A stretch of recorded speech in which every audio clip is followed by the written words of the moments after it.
Rezeki itu jangan langsung relate dan connect sama uang gitu. Itu dulu gitu. Karena uang itu adalah partikel dari rezeki gitu.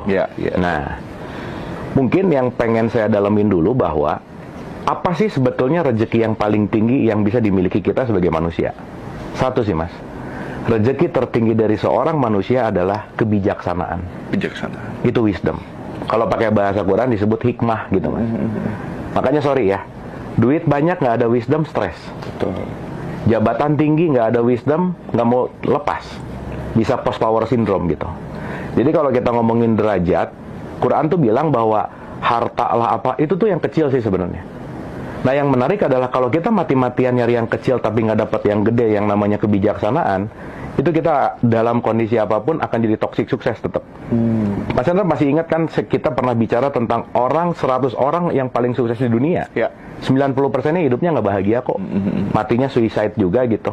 Dan dia punya detachment sama nggak akur sama keluarganya dan seterusnya gitu. Nah, jadi kenapa rezeki itu datang kepada orang yang ikhlas, yang terbuka, yang dia murah senyum, yang dia bisa menerima?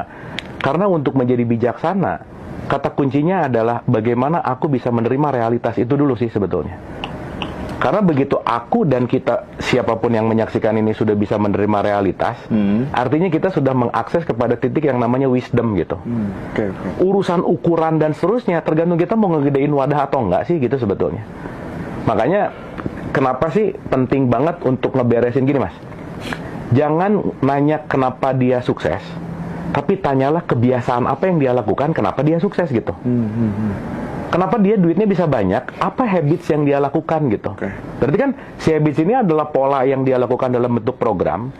Dan ya balik lagi gitu ya, semua intisari bagi saya secara subjektif saya bahwa rezeki yang paling mulia itu kalau kita sudah bisa mengalami kebijaksanaan dalam kondisi apapun gitu mas. Dan kebijaksanaan itu nggak mungkin datang kepada orang yang pelit, itu nggak mungkin. Nggak mungkin mas. Kenapa? Orang pelit itu pasti menggenggam. Kalau dia udah menggenggam, itu dia akan gimana caranya nggak mau lepas. Sementara sistem hidup itu berputar, cokro manggilingan.